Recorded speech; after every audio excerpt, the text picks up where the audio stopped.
as John Snyder, also known for his iconic role as Bo Duke on Dukes of Hazzard, and also for his role as the dad in WB's Smallville. Well, he's back on the scene with that new song, Trump Card. But that's not all. Bo is facing backlash surrounding the car that made him famous, the General Lee. For what you ask, the stars and the bars. Well, he's here with us now to talk about the controversy and his latest book, My Life, My Way. We welcome John Snyder. John, welcome to the show. Hey, hi, thank you. Thank you for having me here. You know, I have a different perspective. I feel that I'm the guy that made that car famous. I love it. That's good the marketing. The car is an inanimate object without someone driving it. So That's there true. you go. That's my I perspective. spent my Friday nights watching you, so I'm well aware you and Tom made that car famous. Yeah. And you know, when Coy and Vance came on the show, we had the same stunt team, the same everything, and people said, you know, Coy and Vance don't even drive as well as you do. Hey, John, yesterday, you got this new song out, Trump Card. It's pretty obvious that you've been a supporter. We had Scott Baio on yesterday, and he was sharing with us. He's awesome. But he was sharing with us an email where an executive from ABC said that they would never work with him again. Have you found in Hollywood that it's difficult to express support for the president or be a conservative and then not get the additional opportunities?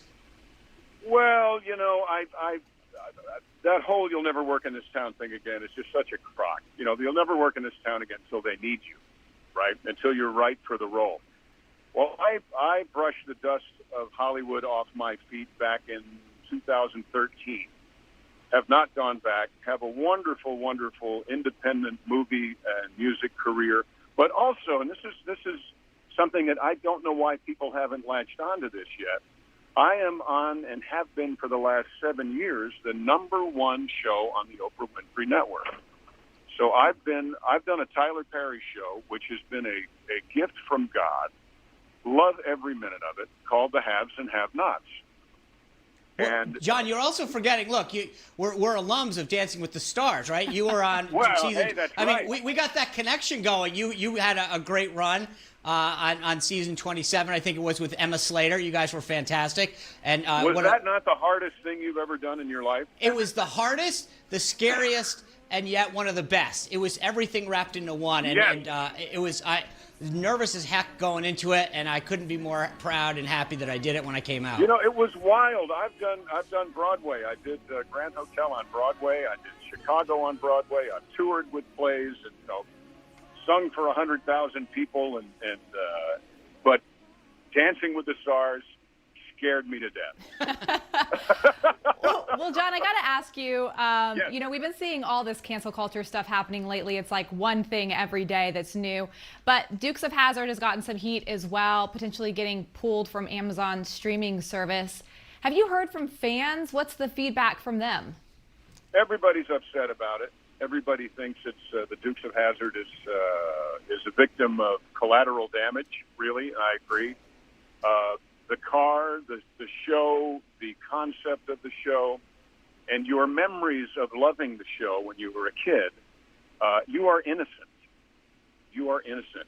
The problem, I think, when all of a sudden someone like Amazon, Amazon Prime, I was singing the praises of them last year because they picked the show up when everyone else had dropped it. But now they've, and I understand them caving into the not-so-silent minority. I understand that. But by the same token, I cannot agree with it because agreeing with Amazon or agreeing with the golfer who will go unnamed because he said he's going to take the flag off of his car would be a tacit agreement that I think the Dukes of Hazzard had done something wrong. That's right. Mm-hmm. Do you think? I know you've got Dukes of Hazzard was. I hear nothing but the most wonderful things from black people, white people, yellow people, red people, blue people, everyone about growing up watching the Dukes of Hazzard. Yeah. So if this is not a case of people throwing out the baby with the bathwater, nothing is. I know you've got like a CBD oil out called C-Bo-D, right? So C-O-D, obviously this called brand is yeehaw sauce. What? It's yeehaw sauce because everybody needs a little yeehaw every now and again. Right, but I mean your brand is tied to the show, and I think that does that worry you at all? No, not at all. My band is called the Stars and Bars. Oh, Okay. And Yeah. has that been a problem? No, and by the way, let's preface all this by saying I was born in Mount Kisco, New York. I am a Westchester County boy. Yeah. And I don't like it when anyone tells anyone else what they think or how they feel because of the color of their skin or because of Amen to that. their sneakers or their flag or anything. I agree. don't think we have the right to judge other people and tell them what to do and not to do. That's right. I don't do it, and I don't want people to do it to me.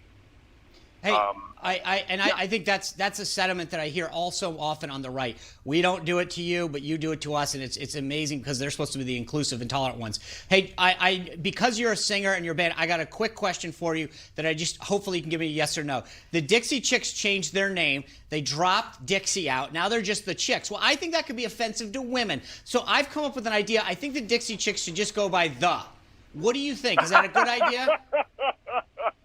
Yeah, because, if they just call themselves then I think that might go wrong, too. I think that's a great – I think it's an atrocity that they've done that because now they're saying that all things Southern are offensive. Yeah.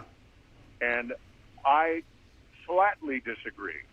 If you think the South is offensive, then please come down, check it out, make a new friend, and go home with a different perspective. All right. Well, that's a deal.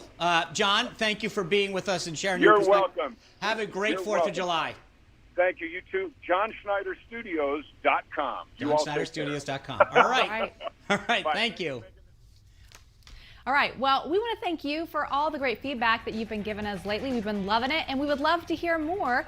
If you have any ideas for us or issues with our programming or thoughts for me or Sean or any of the hosts at Newsmax, please feel free to reach out. Just use our online form. It can be found at newsmaxtv.com/feedback.